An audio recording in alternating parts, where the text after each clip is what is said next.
தென்னாடுடைய பெரியவா போற்றி, எந்நாட்டவர்க்கும் இறைவா போற்றி. சர்வஜா சர்வவியாபி மகா பெரியவா சரணமாய பிறப்பருக்கும் மகா பெரியவா போற்றி. மாய பிறப்பருக்கும் மகா பெரியவா போற்றி.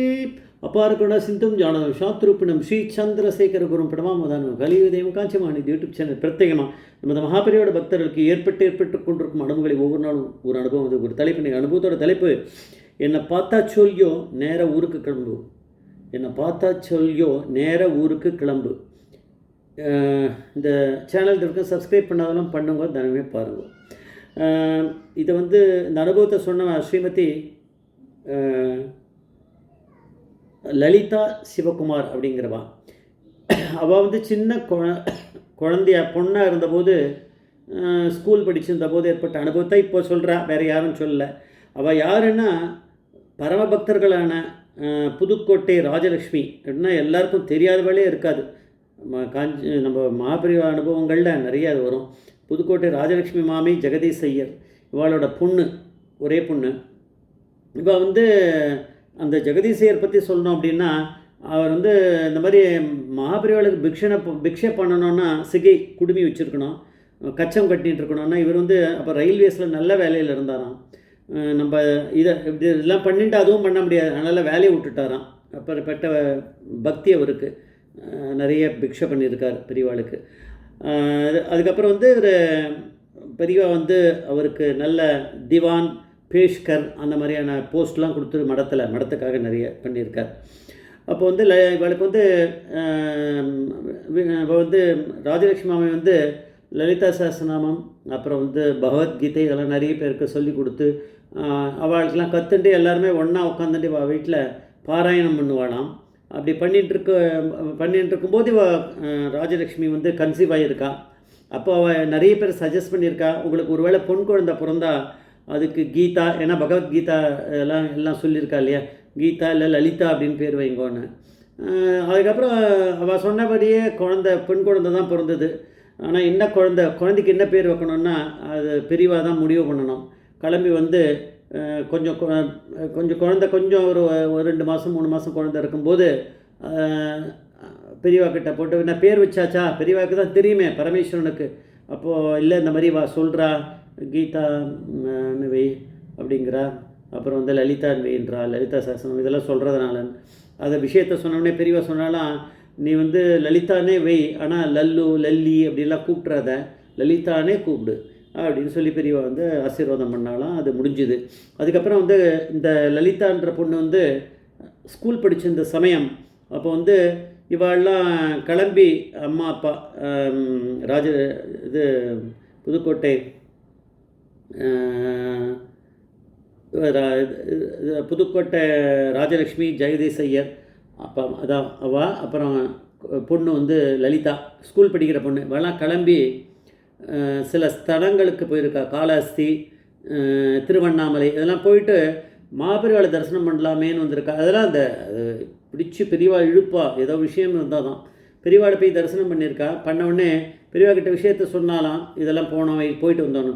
சரி, பூரம் எல்லா ஸ்தலங்கள்லாம் போனது, நேராக கிளம்பி வீட்டை பார்த்து போயிடுங்க, ஊரை பார்த்து போங்க அப்படின்ட்டான். அவள் முடிச்சாலாம், இல்லை கிளம்புவேன், என்ன தரிசனம் பண்ணியாச்சு, இல்லை எல்லாம் முடிஞ்சதை கிளம்புவான்னு.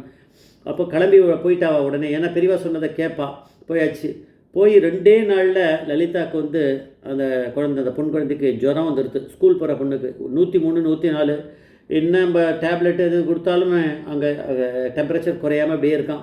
10 நாள் கழித்து அதுக்கப்புறம் பார்த்தா கொஞ்சம் கொஞ்சமாக அம்மையை வைசூரி அம்மை போட்டுடுது. அதெல்லாம் அது ஸ்நானம் பண்ணலாம் அம்மா அனுப்பும்போது பார்த்தா அந்த டயத்தில் டைஃபாய்டு வந்துடுது. எப்பேற்பட்ட அவளுக்கு சோதனை. அதனால தான் பெரியவா நேராக வீட்டுக்கு போ அப்படின்ட்டு இருக்கா. அதனால் ஜெகதீஷையர் கிளம்பி அங்கே நேராக மகாபெரிவாளை தரிசனம் பண்ண வந்துட்டார். விஷயத்தெல்லாம் சொன்னாலாம். சொன்னோடனே பெரியவா ஜெகதீஷையர்கிட்ட சொல்லியிருக்கா, உனக்கு இந்திராட்சி சிவகவசம் தெரியுமா அப்படின்னாரு. அவர் கொஞ்சம் மூச்சிருந்தார். சரி, நீ ஒன்று பண்ணு, ஒரு 5-6 சாஸ்திரிகளை வச்சுண்டு பாராயணம் பண்ணு, இந்த கையை காமி அப்படின்னா பெரிய மடியை காமிச்சிட்டு ஒரு பெரிய வாழை இலையில் நிறைய இவ்வளோ விபூதி பெரியவா தன் கையால் எடுத்து அப்படி அள்ளி இப்படி போட்டிருக்கா.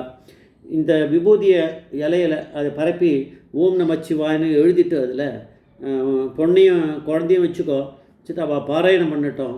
ஒரு 5-6 நாள், ஒரு வாரம் அவள் பண்ணட்டும், பாராயணம் பண்ணட்டும். 5-6 சாஸ்திரிகள் வச்சு பண்ணிக்கோ, போயிட்டு வா அப்படின்னு சொல்லிட்டு பிரசாதத்தை கொடுத்து அனுப்பிச்சி விட்டார் பெரியவா. அதுக்கப்புறம் போய் அதேமாதிரி பண்ணியிருக்கா. குழந்தைய பக்கத்தில் வச்சுட்டுருக்கா. ஓம் நமச்சிவாயன்னு எழுதி அந்த பாராயணம் அன்றைக்கி பாராயணம் முடிஞ்சோடனே கொஞ்சோண்டு அந்த விபூதி எடுத்து ஒரு ஜலத்தில் கலந்து குழந்தைக்கு கொடுக்கணும் இந்த மாதிரி. அதனால் 2 நாளில் அந்த ஜுரம் குறைய ஆரம்பிச்சுதான். அப்புறம் பாராயணம் முடியும் போது எல்லாமே சரியாகிடுது பூர்ணமாக. ஆனால் ரொம்ப நாள் ஜுரம் அடித்ததுனால எலும்பு கூடு மாதிரி அவர் சொன்னால் சதையே இருக்காத உடம்புல எலும்பு தான் இருக்கும், அந்த அளவுக்கு தக்கையாகிட்டேன் நான் அப்படின்னு சொல்கிறேன் அந்த லலிதா சிவகுமார். இப்போ கல்யாணம் ஆகிடுத்தா நான் லலிதா சிவகுமார்னு சொல்கிறேன், எல்லாம் லலிதா தான். அந்த குழந்தைக்கு அப்படி ஸ்கூல் போகாமையே இருந்து ரொம்ப பிரச்சனையாகிடுது. அதுக்கப்புறம் தான் கிளம்பி உடம்பு கொஞ்சம் நிறைய ஆகாரம் எடுக்க ஆரம்பிச்சுண்டு அதுக்கப்புறம் உடம்பு கொஞ்சம் புஷ்டியாகி அப்புறம் ஸ்கூல் போக ஆரம்பித்து இப்போ அதுக்கப்புறம் இப்போ கல்யாணம் ஆகி அவளுக்கு குழந்தை இருக்குது அப்படிங்கிறா. அப்போ பெரியவா அப்படிங்கிற பரமேஸ்வரன் அவருக்கு தெரியாதே ஒன்றும் கிடையாது. என்னை பார்த்தா சொல்லியோ நேராக ஊருக்கு கிளம்பு அப்படின்னு ஏன் சொல்கிறாருன்னா, ஏன் போகக்கூடாதா? பெரியவா எங்கே போனாலும் அதே பரமேஸ்வரன் அங்கே தானே இருக்கார். மற்ற கோவில்களில் போனால் என்ன அப்படின்னா பெரியவாளுக்கு தெரியும் இந்த குழந்தைக்கு 2 நாளில் உடம்புக்கு வரப்போகுது. எங்கேயாவது போனால் வா, எங்கே பிளான் யாருக்கு தெரியும்? 2 நாளில் வேறு ஏதாவது ஒரு ஸ்தலத்துக்கு போராளாக இருக்கும். அது பெரியவாளுக்கு தானே தெரியும். அது அந்த இடத்துக்கு போய் சேரும்போது அங்கே பிரச்சனையாகி போயிடும். அதனால் கிளம்பி நேராக ஊருக்கு போ அப்படின்னு கிளம்புங்க அப்படின்ட்டார். அதனால் அந்த உயிர் பிழைச்சிது இன்றைக்கி நான் பேசின்னு இருக்கேன் இந்த மாதிரின்னா அதுக்கு காரணமே மகாபெரிவா தான் அப்படிங்கிறா. நம்ம பேசின்னு இருக்கிறதுக்கும் காரணம் மகாபெரிவா தான் அப்படின்னு நான் எல்லாருக்கும் தெரியப்படுத்திக்கிறேன். ஜெய் ஜெய்சங்கர் அரசங்க மகாபெரிவா பாதவேஸ்வரர் மகாபெரிவா பாதம் சரணம்.